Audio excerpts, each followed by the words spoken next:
welcome to Masters of Music.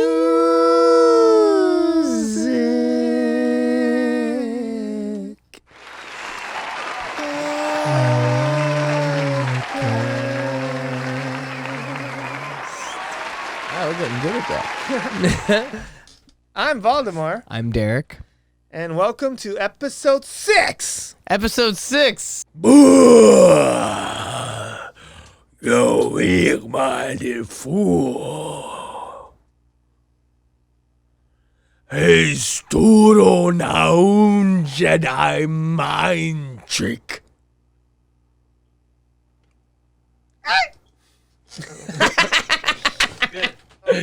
On this week's episode, we have the return of Jeff Young.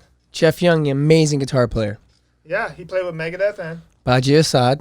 yeah, and this week we're gonna get deeper into his guitar playing styles. Let's move on because it's time for Music News! Hey, is there anything to talk about? Yeah, anybody know what's going on? hear you. No? So here's some cool news. Rolling Stones are going to be releasing or reissuing the Goat's Head Soup 1973 album in a 4 LP box set. I think there's a new song in there that was already released back in April, but on September 4th, they'll be releasing the whole thing plus 3 songs from that album that were never released. I think actually one of them is on YouTube right now, and that one's called Scarlet, and that has Jimmy Page on it. Yeah, fucking badass. He's badass, but it's funny because like Mick was saying that back then he didn't think they were good enough. I wonder if he believed that those songs sucked at that time, and God forbid he passed away before this new release, and then people released it. Yeah.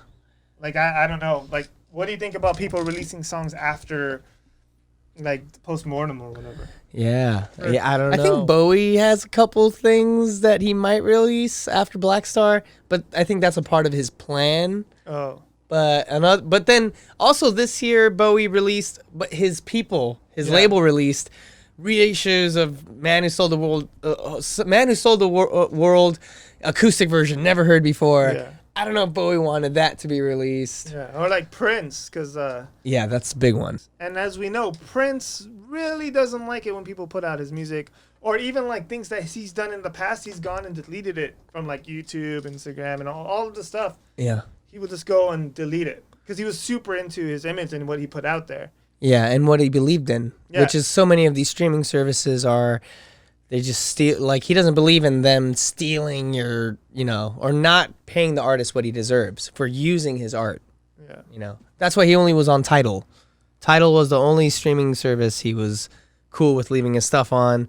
But then when he died, they put it all back up again. Yeah, like on Spotify. Like I think it was like a month later that Yeah. they actually put it on Spotify, and it wasn't part of his plan. He wanted to control what people can listen and what people perceived of himself. Yeah, that's very important. Apparently, he has like 100 albums worth of songs or something. Yeah. Something crazy in his vault. I mean, yeah, I don't know how, like, what is the most important thing for us to know everything that he's did or know what he wants you to know? Like, Yeah. Are you supposed to listen to what he wanted you to listen? Or, like, because I know, like, with Bowie and Hendrix and all of these people that have stuff coming up post-mortem, I want to hear them. Yeah. But do they want us to hear them? With his, like, Yeah. is that a disgrace to his legacy or is that, like, adding to it? Yeah. Man, if only they left wills and plans. Yeah. If they left a will for their music, then we could I guess by law they'd have to carry it out Yeah. or something. I want this set of songs released in 2030 or something. I don't know, something like that. But I was reading why they put everything back on Spotify. This is a direct quote from a judge, from Prince specifically. It is best, a judge ruled that an artist's estate should be monetized quickly to cover any pending state and federal taxes. So that was like the reason to do it. I guess the family approved it to go. I don't think he left a will behind because it was such an unexpected death. So that doesn't really explain anything to me. I mean, that seems bad. Like, Seems shitty. fuck the court. Yeah, they I have don't no. give a shit. Like, the dude didn't want them out there, and now you're gonna put all the music out there, Yeah.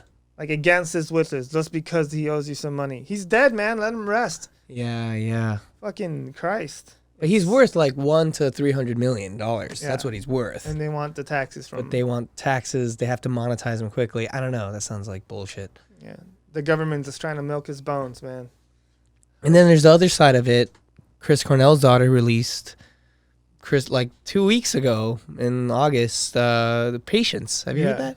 Yeah, I love it. I like that Patience, his version of it. Yeah, that was cool. And I feel like she has a right to do that. She was close with her dad. Yeah, and he recorded it for her to teach her how to play the songs. He wanted to learn how to play Patience, so he recorded it for her.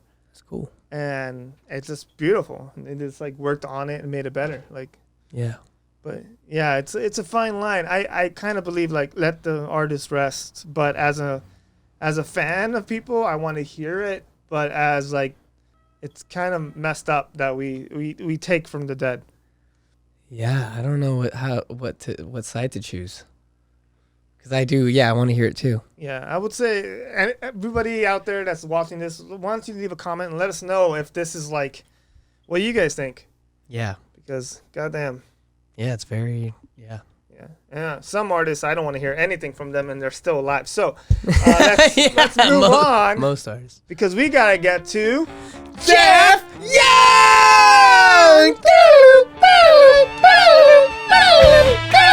I don't know if we've even started the interview or not. But. Jeff, you know, you're, I love your flamenco playing, and I've noticed, I'm curious as how to, so you. I can't even believe I can't believe you know my flamenco playing because, dude, it just blew me away. I saw you like sitting in with Debbie at gigs like at the Jam Nights, Ultimate Jam Nights. Yeah, that's how I kind of know Jeff Lamenzo. I've never really spoken with him. I've just seen him from afar. I'm like, whoa, that guy's sick. Yeah, yeah. Like when I was I saw you with her, and then it came back around when Fabrizio started mentioning how gifted you are on my show. He's talking about you on my show, dude. That's freaking awesome. Oh, he's awesome. Italian. You got to listen to the show because he gave you quite the pimping. That's awesome. Damn, I owe him a lot. He's gotten me a lot of sessions, and we played together live so much. And yeah. Yeah. So, yeah, the flamenco playing, you mentioned that, and I don't know what your question was. Did you have a specific question about that? Yes. So I heard. I was just surprised you even heard. Do you have Equilibrium? Have you guys heard that? I was listening to Equilibrium. I think Debbie's on the Calling Jupiter. Yeah, she killed it on Calling Jupiter. Man, dude, her vocal on City of the Sun is man. Yeah. Debbie's a killer. And man. I think she did some. I know she's on those two songs. I'd have to look at the titles to see if she did other harmonies. But she flew to Nashville from L.A. to do that stuff with Michael Wagner. We did that stuff in Mount Juliet with Michael Wagner, who mixed the Megadeth album and did Master of Puppets, and the White Lion Pride album with James Lomenzo. Wow. And Extreme Porno Graffiti. I love pornography. And Michael and I've known him since probably not too long. He was one of the first people I met that mixed my first demo out in L.A. Michael mixed my first demo, and so we've been friends all the way probably since 85 or 86. Awesome. And, yeah. Wow. So I stopped playing guitar after like Debbie and I were really close to a deal with Quincy Jones's label. Was that with Stiletto? Whether you want to air this, I don't care if you air this or not, but it's just a great story. Right. Her apartment manager, our band was called Flesh and Bone, and we had a 4-song demo that was killer. I think there might be a couple of songs or a song on my Reverb Nation from it. Little Mexico's probably up there. Beggar's Day. We were gigging around playing the Whiskey Troubadour, and her apartment manager was Greg Jaffria from Angel, and he went on to be House of Lords. Now he's a millionaire. He's in the computer industry or something, but he was her apartment manager, and she just gave him our demo. not even knowing that he was working at A&R for Quincy Jones's brand new Quest Records. Wow. So in our band, we were kind of like a blend between like Soundgarden, Living Colour, Alice in Chains, but we had a funky thing to us, right? Yeah. Right. And so he was thinking like he could, I think Quincy Jones wanted to make us like the next Living Colour with like a shred guitar player, but with a, singer that looked like Debbie, right? Yeah. Right. And so, and we had a chick drummer too, so that was Badass. Yeah. we had Debbie singing and a blonde, long blonde hair. Her name's Stephanie Lee. She's in an AC/DC tribute band to this day called Thunderstruck. They're based out of LA. Oh, dope. You might have seen them play around, but so it was Debbie, Stephanie, a guy from BIT, Alan Hearn, and myself. And we were like this close to signing with Quincy Jones's label. The earthquake hit, a bunch of stuff. It was just a weird time in LA, like 93, 94. Yeah. But that was right around the time I wrote the music and trip out on this, dude.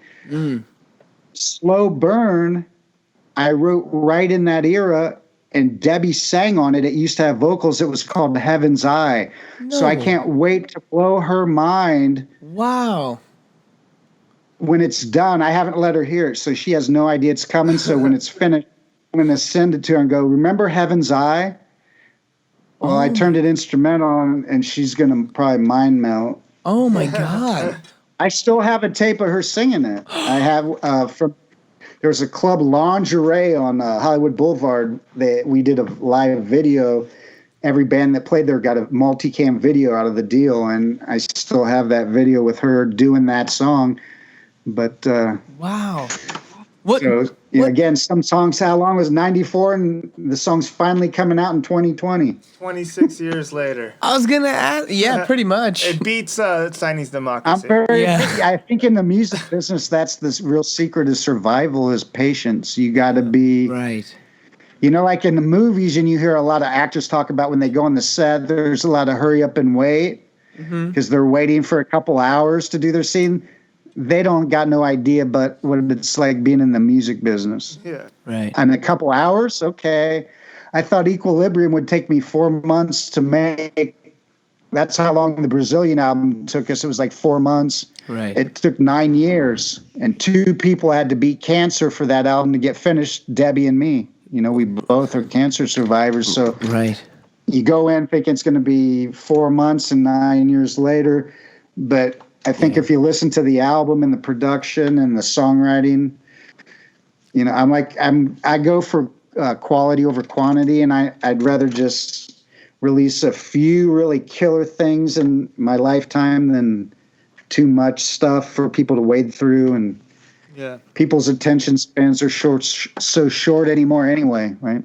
Absolutely. Yeah, I love the production on Equilibrium. It sounds, there's such a good melting pot of just tones and warmth, but also, you get electric, but you have, again, that flamenco style. And I wanted to ask you, and I heard some of the Badi Assad album and the Chameleon album you were on, just like, how did you get into that world, flamenco? How did I meet them?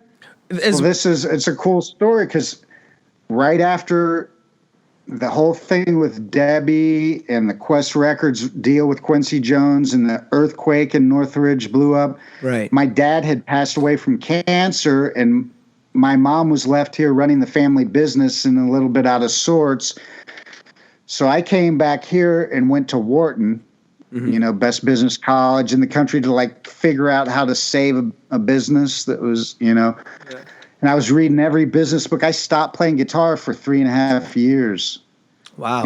This is where I went after Megadeth. People don't I didn't just disappear. My dad died of cancer. Right. And I decided, for 2 reasons. Like, one side of the coin, you want to be like the good son. You want to be there for your mom. She's all alone, right? She just lost her husband, the only man she ever loved. And secondly, I knew my family, my inheritance was wrapped up in the company, and I'm not stupid. So I came back to try to And so I went away from the music business at that time, like for like 3.5 years, 4 years, and I didn't play guitar, but I started getting the itch. Right. And I just got this idea. I don't know. I was listening to more. I was really getting into yoga, and I'd seen that Bruce Lee, the movie Dragon, that I was actually studying right before the earthquake. I was studying with Bruce Lee's best friend, Dan Inosanto, at Inosanto Academy in Marina del Rey.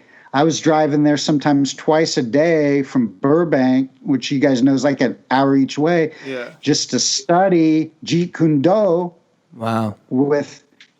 And some of those teachers that taught there ended up doubling Brandon Lee's in The Crow.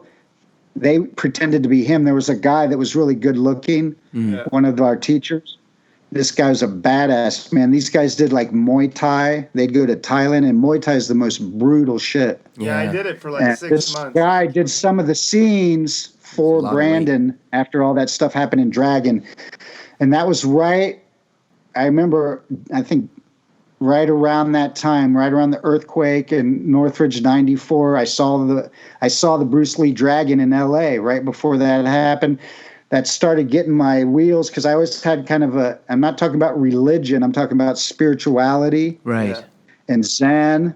Of course. Like real Zen, not BS, New Age, disinfo Zen. Yeah. But I started getting into that, and that led me, once I saw the Bruce Lee, I got a Wing Chun dummy. Once I found out that Inosanto Academy was right there in Marina del Rey. Right. I still care. I think I have the membership card in my wallet to this day. You know, I was totally soaking that up, but I wasn't into it for the fighting aspect. I was into it. That's what got me into yoga. And then I was listening to more meditative music, and then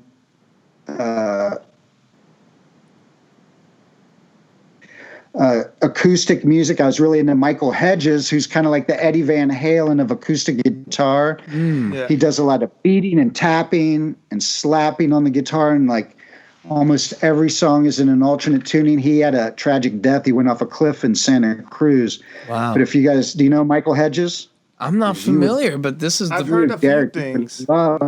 Today. And it's more than just his playing. It's the kind of man he was. Right. Yeah. That is when I think of like, who's my guitar influences, I think like people like Steve Morse, that when you talk to him for 5 minutes, it doesn't matter if you're a guitar player or not, they make you want to be a better person. Right. You know what I'm saying? Yeah. Yeah, Steve Morse. So, Awesome. yeah. So, Wow.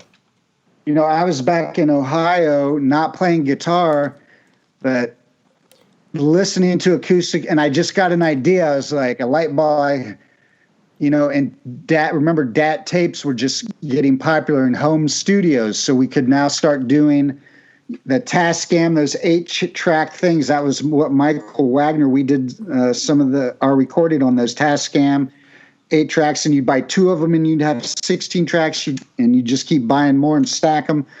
And this was the new digital technology. So I bought one of those. I think I bought 2 with the intent to do my own album. Right. And I thought, like, I don't want to have a band, because I had such problems after Megadeth, and even in Megadeth, just putting a band of 4 or 5 people together, dive, and can be cool and be adult and mature and responsible.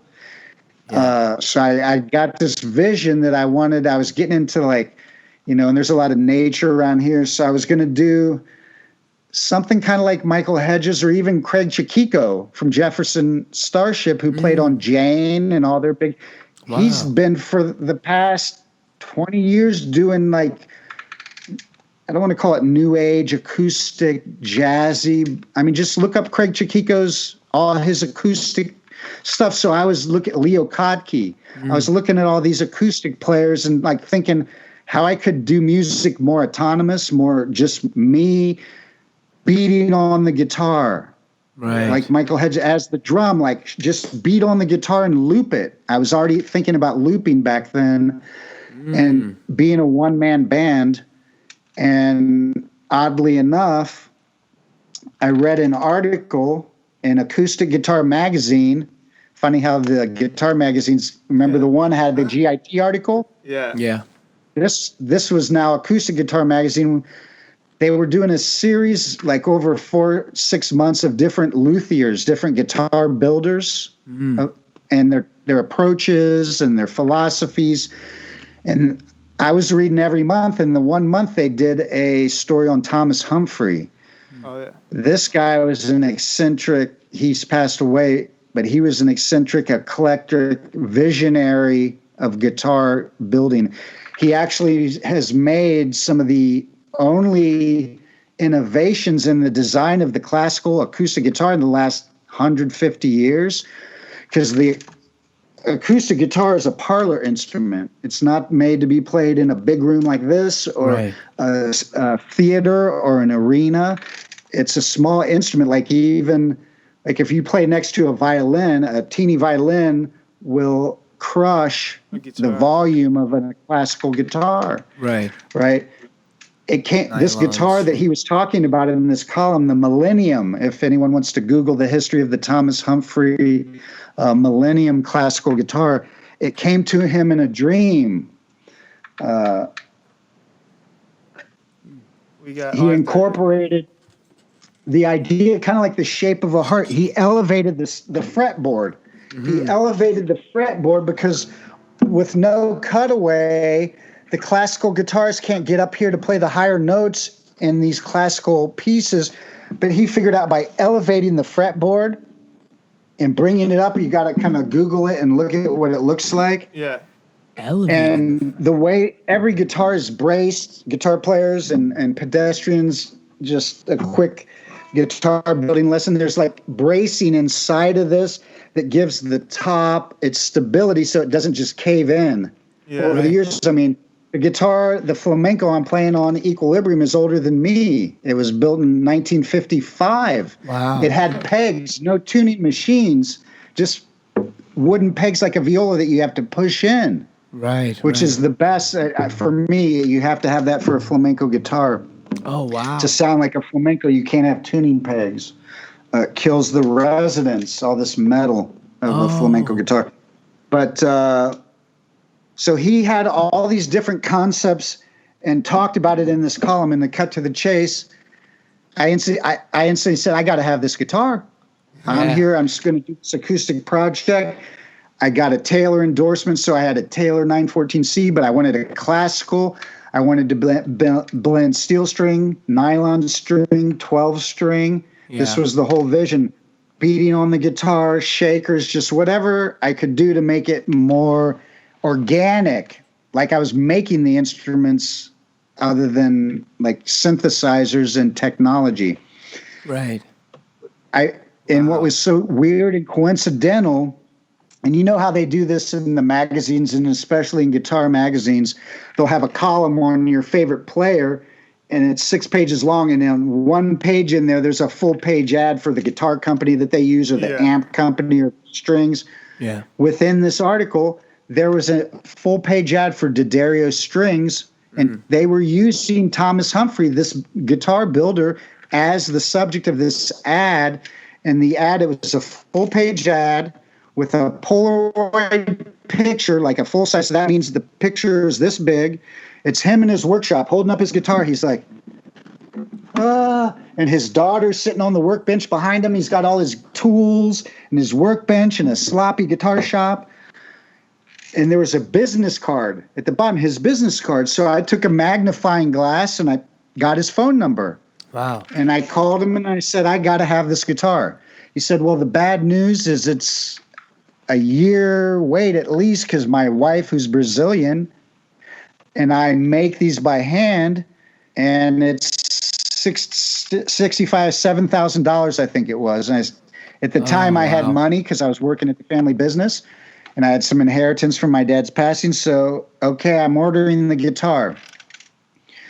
Well, I wrote a column for called Fingerprints. It was in Guitar for the Practicing Musician, and I ended up sending him, faxing him a bunch of these because there was no internet faxes. And I faxed him a bunch of my columns. And one night my mom came downstairs where I was practicing, and I tacked that article that ad with him holding the guitar up Right. on my bulletin board in my practice room, and I saw it every day. I'm going to get that guitar in 1 year. I'm getting that guitar. Well, my mom came down. There's a Thomas Humphrey from New York on the phone for you. I took the phone call, and Thomas was so smitten with my column, Fingerprints, he was faxing it to like some of the greatest classical players on the planet, Elliott, Fisk, Sharon Isbin, all these players that played his guitar. I love your column. I'm going to get your guitar done faster. And we kind of hit it off. So we started now becoming friends. Wow. And throughout this year, while I'm waiting and becoming friends with him, I talk to him maybe once every few weeks. And I'd be looking at that ad on every day. I saw that ad. I'm getting that guitar. I'm getting that guitar. I was playing a little $400 Yamaha that I got at Howard Music up the street here, just to hold me over. Mm.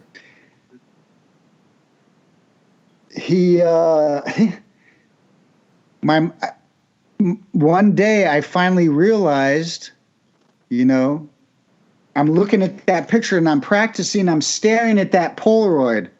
And there's something, and one day I had gone to Borders, and this is probably something a lot of musicians do. Once I started kind of getting the vision for the project, I went to Borders Books to Music, Centerville, and I bought about 12, 15 acoustic guitar albums just to kind of hear what's going on, see what's cool. So I got some Michael Hedges, Leo Kottke, even Craig Chiquico.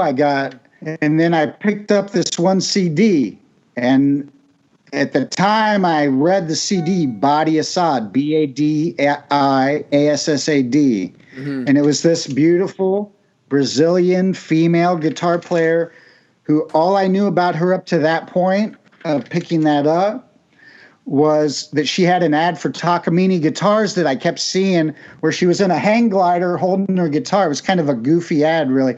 She's on a hang glider holding a Takamine nylon string guitar.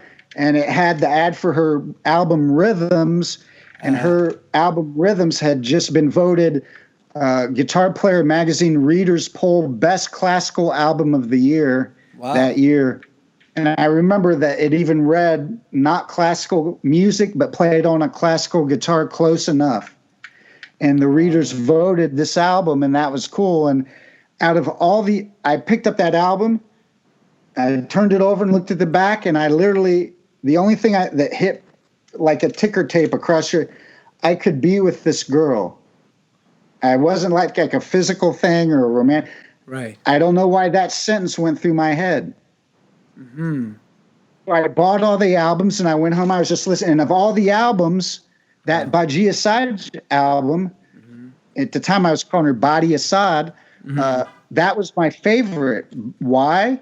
Because she was already doing all those things I just told you. She was beating on the guitar. She was beating on her face and throat like a drum. She didn't know who Van Halen or Paul Gilbert was, but she had figured out in Brazil how to take a little one of those fans you buy at like Spencer Gifts or somewhere, cheap little fan that you take to a basketball game or something. She put nylon strings on it and held it up to her guitar to make this tremolo. Wow. She would play guitar with her left hand hammering and shaker and sing at the same time. That's fucking This nuts. girl is a force of nature like most Americans don't know. I'm getting chills talking about because I remember what I felt discovering this artist. Because I just picked up the album just like you take a chance on any album. Of course. And Jeff, what was album doing all was this that? Incredible stuff. Pardon? What album was this again? Exactly. The album is called, she has two. Uh-huh. The one before is even better, and I can send them to you when we hang up. Her first album, they were on a label audiophile label out of New York called Chesky. Mm-hmm. Chesky Records. They were known for doing all their albums with only one microphone for every instrument, and the band would be around the instrument, however many musicians. Wow. And she did her albums with this label. The first one, Solo, that's the one where the song Bella e Fera, where she's doing the shaker and hammering and singing. Wow. She was into Bobby McFerrin, before anybody. So it's on Equilibrium, dude, in Salai's. Her doing the mouth percussion. Go back and listen to Equilibrium because she wrote that tune. That's my arrangement of her song that she would do solo. I put a full band arrangement around that song, but she did that just with guitar. That middle part where in Salai's where it stops and you start hearing this. Wow. And it's like in the woods somewhere. You're in the forest in a clearing. And you hear all this stuff. And then she starts doing the whole drum set. Here's the hi-hat right here. Wow. And then she'd smack and do it. And she could, the one thing you hear at the beginning, she could change the shape of her esophagus. Jeez. You know, the African talking drum where they hold it under their, beat it and they squeeze it to change the. Is that the she djembe? Could do that with her throat. Yeah. That's on Equilibrium on Salai's, the throat, the nose, that whole thing. And then she sets up the beat that the drummer, Matt Chamberlain, from Soundgarden, and Tori Amos, who plays on all my. He was the drummer when Chris passed with Soundgarden. He starts coming in, but it's Badi that sets that beat. So I knew all this about her just from, I started researching her immediately once I bought that album. At Borders, dude, my life changed.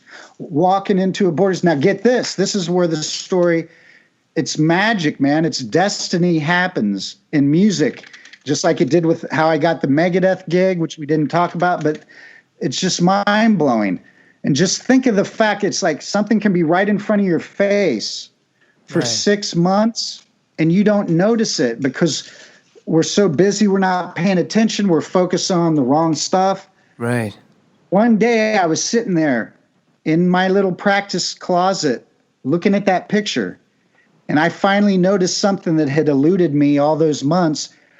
It was about imagine in a Polaroid, if you took a picture of someone in their workshop with a Polaroid and they had a bunch of pictures hanging on their wall, they would be smaller than your pinky nail, right? Yeah. Right. I'm sitting there playing, and this whole year he'd been talking about two brothers that play his guitar, Sergio and Odayo Assaji. Sergio, I was never prompted to go buy their music or check them out. I kind of got irritated. He kept talking about them. Yeah.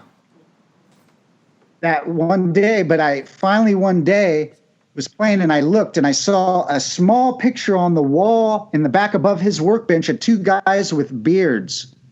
And right next to that picture was a picture of Badi. Oh. That girl, Badi, I was calling her at the time. Right. And I flipped out. I was like, he's got a picture of that girl. This album that I'm tripping over, that I'm loving this album. I run to the phone. Thomas. I was just looking at that picture. The D'Addario ad that was in the Acoustic, I have it tacked up, and I just noticed something. You keep talking about these two brothers, Sergio Day. There's this guitar player. There's a picture of her right next to that. I love Badi Assad. I love this album. He just started laughing. He's like, ah. He's like, that's Badi. Her name's Badi. That's their little sister. He's like, wow. You don't care about her. You want to meet Sergio. Sergio's the greatest living guitar composer, Jeff. And right there that day, he goes, you know what? Sergio and Badi are in New York. He's producing her new album for Chesky. Your guitar's not done, but fly here. You could play another one that's done. We can meet, hang out. I can introduce you to Badi. May you interview them for your guitar magazine.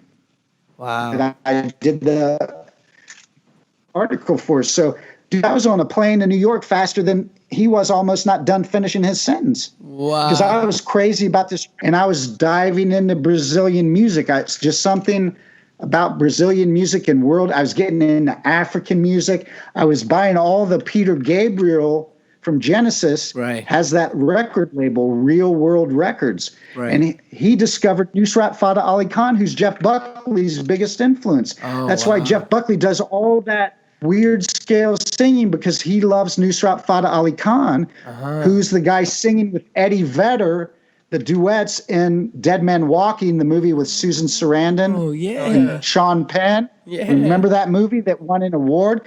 Yeah. They even ended up bringing Nusrat on and Eddie Vedder on a VH1 award show because people freaked out about his voice in that movie. Yeah.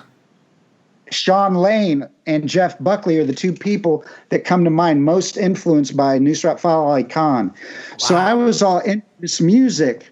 So now I'm going to New York to meet this family, and they're like the Jackson 5 of Brazil, but on guitar. Like, wait till I send you when we hang up. Wait till I send you the brothers, because people every week I get like 20, 50, 100 mails. I love your playing in Megadeth. What was it like to play with Dave Mustaine? Blah, blah, blah, blah, blah, blah, blah. Right. Right. When I send you this video, you'll understand why the first thing I think is like, I can't believe you're even asking me about Megadeth. Right. It's only must be because you don't know. You must have no clue. And these are guitar players writing me. You must have no clue. Like the other stuff that I've done since Megadeth. And then I send them this video of the brothers. I always send the same video. And when you see it, there's nothing more you need to say. It's some of the most beautiful guitar playing you've ever heard in your life. This family, I didn't know any of this until I went to New York. You know Andre Segovia, the grandfather of the classical guitar, who supposedly rescued the classical guitar from the gypsies. And he's the one that took the repertoire of the classical music, the Bach, the Mozart, and transcribed it for classical guitar, for solo guitar. Wow. Because classical guitar, he would say, is an orchestra within itself. Mm-hmm. Well, this is an amazing story of a family where the father was a pool, I don't want to say shark, but he'd win money playing pool professionally. He was a watch repairman, and he played bandolin, which is like a Brazilian mandolin, but it's a deeper sound. And there's a style of music, dudes, if you don't know, a lot of Americans, we're mostly all familiar with flamenco. Mm-hmm. Yeah, flamenco. Flamenco is the folk music of Spain, as chorinho is the folk music of Brazil. It's rapid fire counterpoint guitars, guitar shredders. You got to discover chorinho. Mm-hmm. And Rafael Rebelo, he's passed away.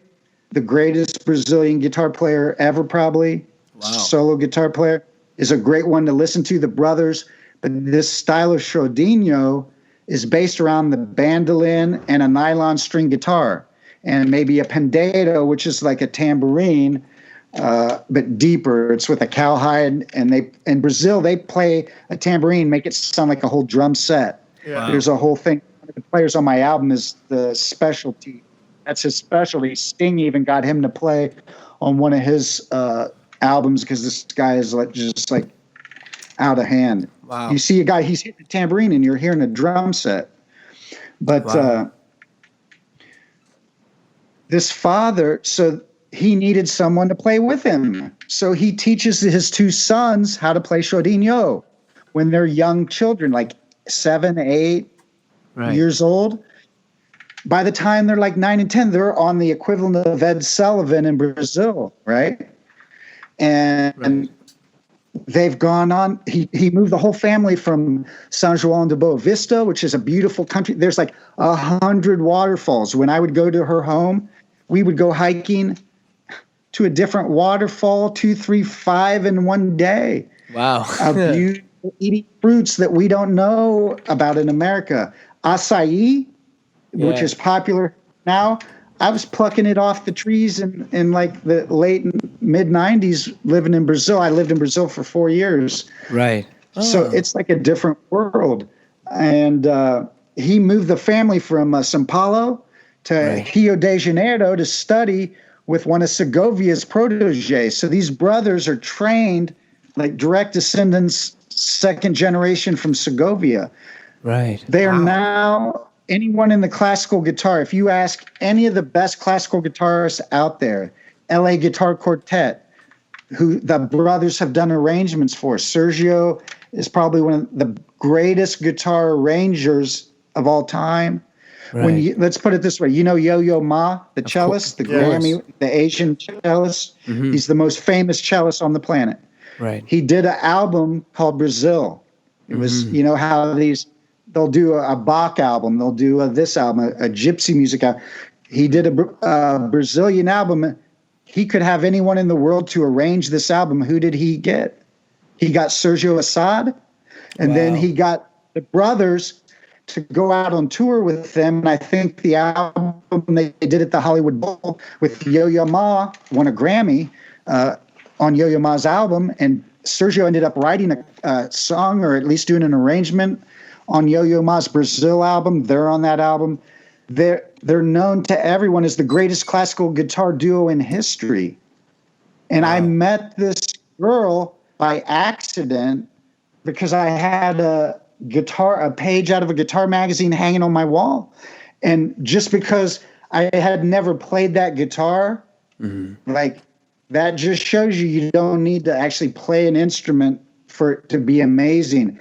If you have a feeling about something, if you have an intuition about something, you just got to go for it, because it can be something way bigger than what you usually. One of the biggest spiritual lessons is like, I thought I was just getting a guitar. Right. But what in life, one of the biggest spiritual lessons is what we think we're doing and what we think life is about is never usually what it's about in the master plan. Right. You know what I'm saying? There was this whole other master plan playing out, like I was oblivious to. I'm like, I finally noticed there's a little picture by G this big in a magazine ad. The guy's making me a guitar. I'm going to New York, and now I'm sitting in a church watching them record this album. And there's Sergio Assad right there, and the rest is history. And we took a cab home that night, and this is an amazing story.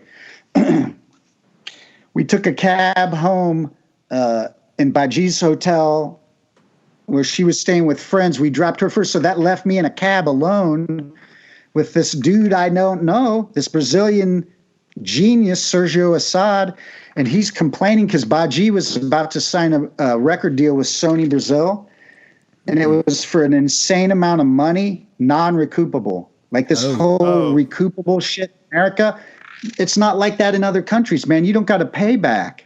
You don't got to pay your label back. They're like human. They're not all about greed, right? Possessed by Satan like Americans. So they're more for I culture. saw the deal. It was a crazy deal, like any of us would kill. But he was upset because they didn't want her to play guitar on this project. And she was an award-winning guitarist. She had won championships in Brazil, first prize. She had gotten Guitar Player Magazine Classical Album of the Year. And here's Sergio fuming to me going, like, why would they not want her to play guitar? They wanted to make her like this Brazilian pop star, like Marisa Monte was the star of the time. And she just stood there and sang. And that's what they wanted, someone like the girl who sang Girl from Ipanema. Right. You know, like this classic female Brazilian thing, not beating her face, all this. Right. And that's what made Baji different. Yeah. So I got dropped off and I started thinking, I'm sitting there in my hotel room in New York, and I had just met this family, and I'm like buzzing and I'm tripping, and I'm thinking, like, and I hadn't played guitar in 3 years, but I was thinking, I bet I could get this girl a better deal than that. And because I knew the lawyers who negotiated our Verve Polygram deal. I had a couple buddies. I had a buddy, the main buddy that, and of all bands, because this is such an extreme opposite band. Remember the band Slaughter? Yes, of course. Slaughter. Love Slaughter. They had that big hit, Up All Night, Sleep All Day. Yeah. Fly to the Angels. They had another kind of Zeppelin-y hit. He got them signed, and actually I think he reps Incubus, who I love, that band Incubus. You got a little Brandon Boyd energy as well, Derek. Like, hell yeah. He's an amazing front man. I love, yeah. Incubus, just amazing. But I started thinking about this lawyer. He was shopping one of my tapes around L.A., and I started thinking, and we hadn't talked because now I was back in Ohio working at Matrix. I was kind of out of the music business. But I started thinking of my buddy Todd Cooper, and his dad is like one of the legendary lawyers, Todd Cooper Sr., he's written in about that book, Hitmen, the famous music business book. And I started thinking, and you know what I did? I woke up that next morning and called Todd from New York to LA. And I said, Todd, I'm sitting here in New York I just saw this girl last night. Her name's Badi Assad. And she beats her face and throat and mouth like a drum set. She plays guitar with left hand, shaker with right hand while she's singing. She plays guitar with the right hand, marimba with her left hand and sings. Wow. She splits her voice. She imitates animal sounds, all the things I was wanting to do on my album, that more nature. Yeah. He goes, I'll be there in 4 or 5 hours. He bought a ticket and he was in LA with, I think, 6 hours later. Wow. The next morning, this is like a total like true Hollywood story. The next morning, Sergio's girlfriend, so now I got this lawyer flying from LA. So now I got to convince Badi, who I don't know, and she's not good at English yet. I asked her, I was trying to explain to her that I thought her music would be perfect in these stores that they used to have at all these malls called Natural Wonders, where they have all this cool world music. And she didn't know what that was. She didn't know who Led Zeppelin was. Right. She didn't know Tori Amos or Björk or Sade or any of these artists. She was a very Brazilian focused person. Wow. And I had to convince her and Sergio why she's going to come to my hotel room and play for this lawyer. And I made a list of 2 pages long of these are all the things I could do. Let me manage her. Let me manage. We hit it off. Badi and I hit it off. I said, let me manage her. I'll get her a record deal where she can play guitar. Right.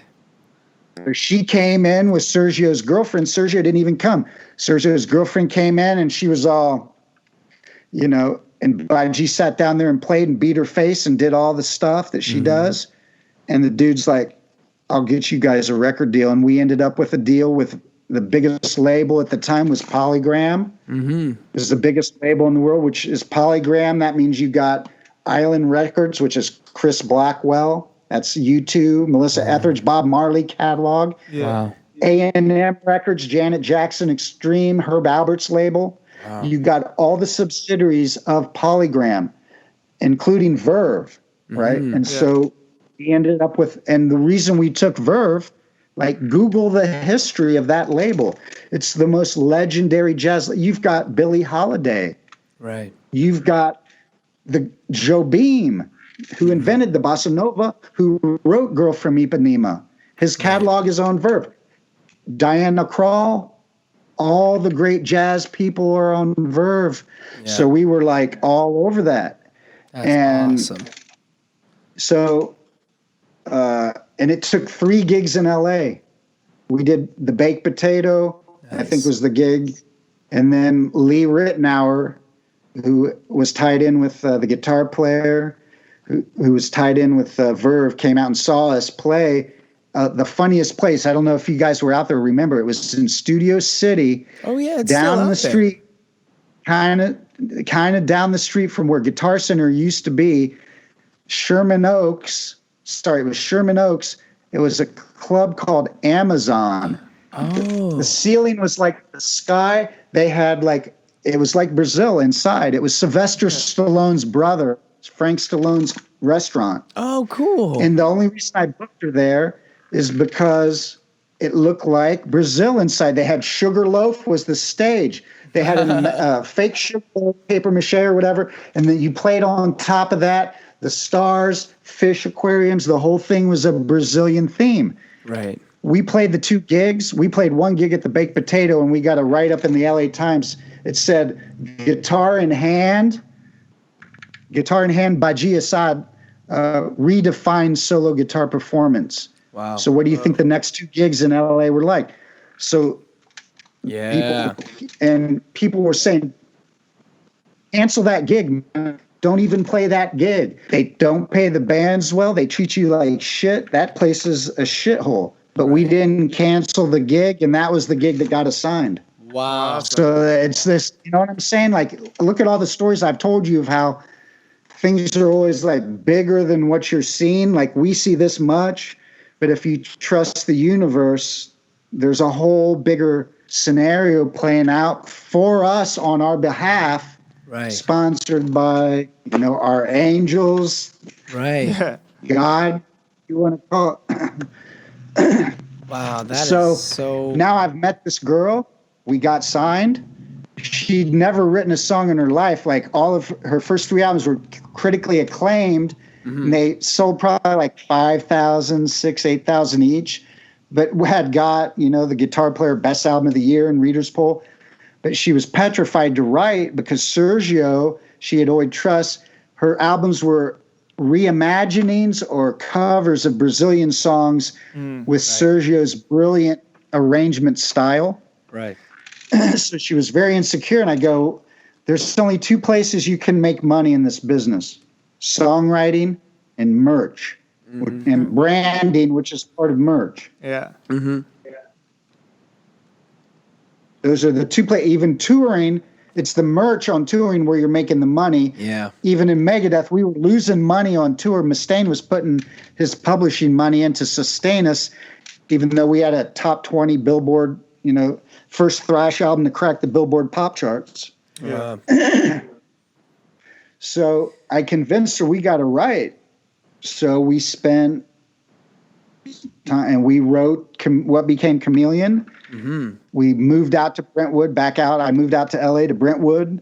Nice. And I wanted to use Michael Wagner on the whole. We were trying to shop us as Badi, me and Michael Wagner, who done the Megadeth. Yeah. He did Janet Jackson's biggest heavy hit, Black Cat. But the label wouldn't let us because they wanted to control us, and that's a whole story for my book that you guys will enjoy later when you read my life story. But we did end up sneaking. This is a great story. The label didn't let us use Michael, who would have done brilliant on the album, because they knew we would just do what we wanted, and they wanted to have a spy, so they put their engineer to spy on us. Behind their back, we went down and mixed the opening track, Rhythms of the World, with Michael. We never told them. We paid our own money, and we turned in the album. They didn't know the difference, and we waited till the album was pressed and out. And then I was talking to the label, our A&R dude. I was like, that mix on Rhythms is the World came out killer, didn't it? He's like, yeah. And dude, it's really one of the best mixes on the record. Right. I go, yeah, you know why? Because we paid our own money and we went down and did it with Michael Wagner. Damn. Like, you guys should have let us do the entire album from beginning to the end, and every song would have sounded that good. Oh, wow. So Yeah. sometimes you got to get sneaky when you're dealing with these sneaky major labels. Of course. So that musical story, and it's great that you asked me about that, because people only ask me about Megadeth. And for me, this is way more, I mean, it's higher caliber music. It's way more complex. It's classier. Our album went to #1 in Germany. We spent a month touring on the Autobahn, just in a Mercedes, Badi and me, opening for Joe Cocker, Cassandra Wilson. If you don't know Cassandra Wilson, dude, go listen to remember that name, and go find her remake of Glenn Campbell's Wichita Lineman.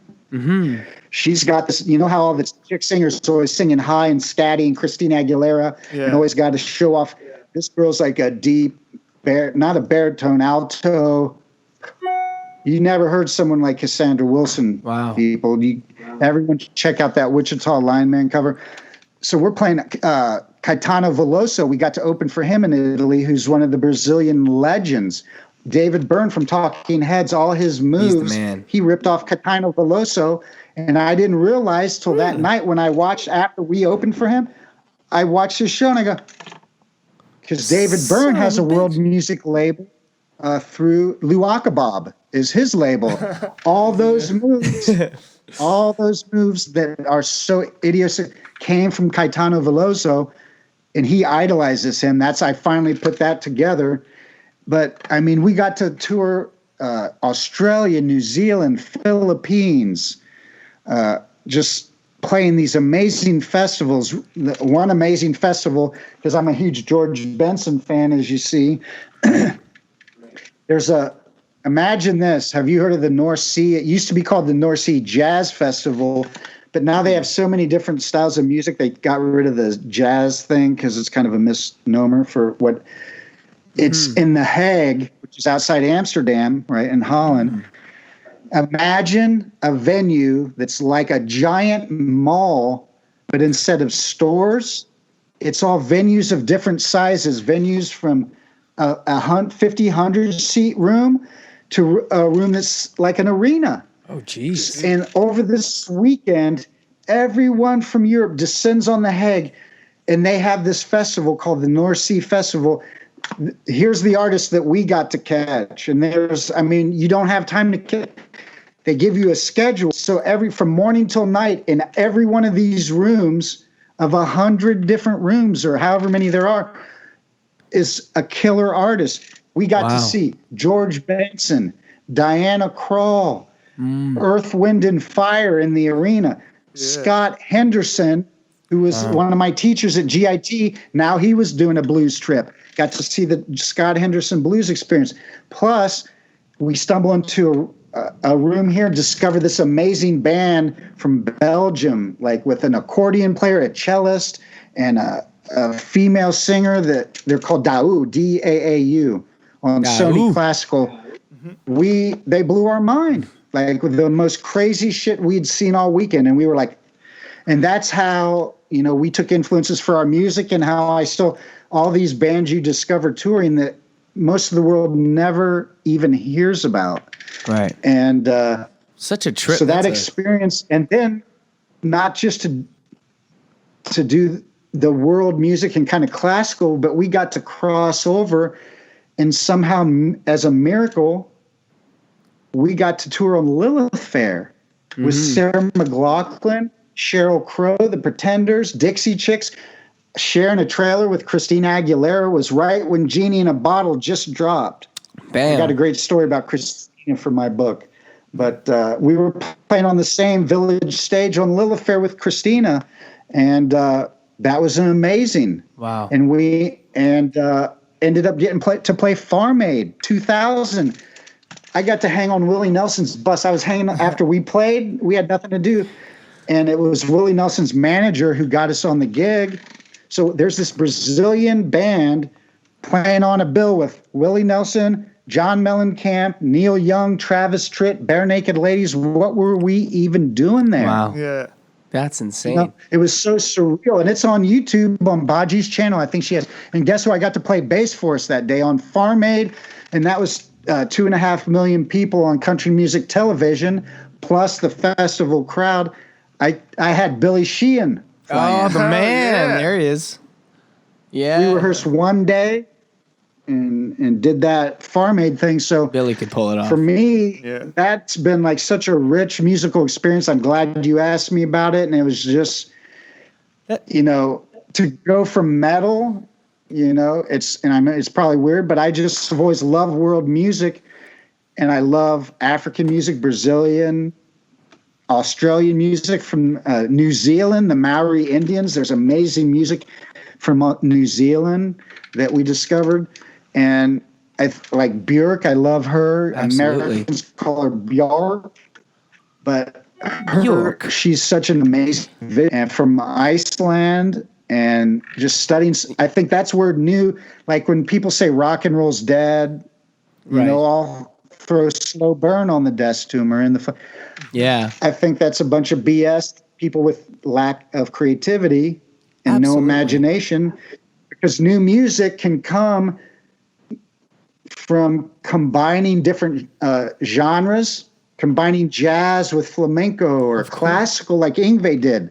Right. Classical with metal, rock, or that in blues. Itself is you can merge, and new music can come. Because if the chef that you are in the kitchen, Derek, is different than the chef I am in the kitchen, is different than the chef you are, and even if we all loved Brazilian and flamenco and rock, and we grew up, we would still write songs that are totally like our own fingerprint. right? Right. Yeah, that's why we're doing this podcast. We're like literally more rock, blues, metal guys, Yeah. but we're masters of music podcast because we want to learn about everything. And we know we're not just one tour, or we're not just like a few years of our life. We're going to keep growing and learning different stuff. Yeah. Yeah. Yeah, listening to so far so good, so amazing album, such a great introduction to your career, and like, but of course, and then listening to Equilibrium, only just a little bit I've heard, I'm just like, I gotta ask about this kind of, and like the way you put it, it's your stories are all about manifestation and spirituality.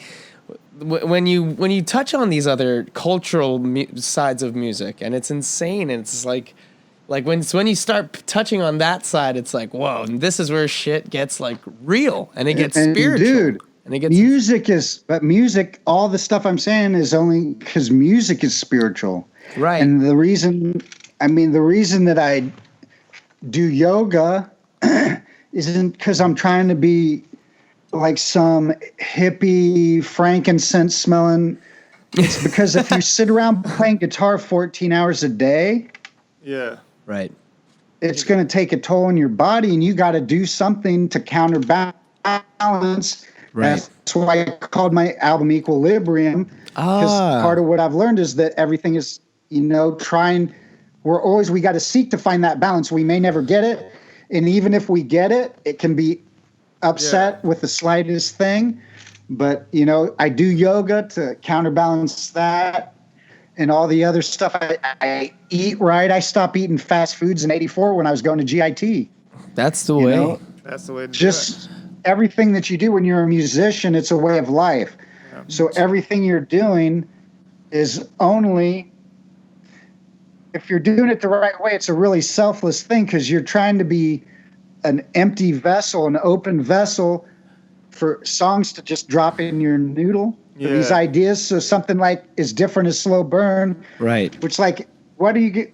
If you guys were going to compare that to something, you can't say it sounds like something else. No. You could say like it's experimental, like Pink Floyd. It has production like that, but it doesn't sound like Pink Floyd. It doesn't sound like this or that. And by doing all these other things, living clean, I never drank, I don't drink coffee, I don't take aspirin.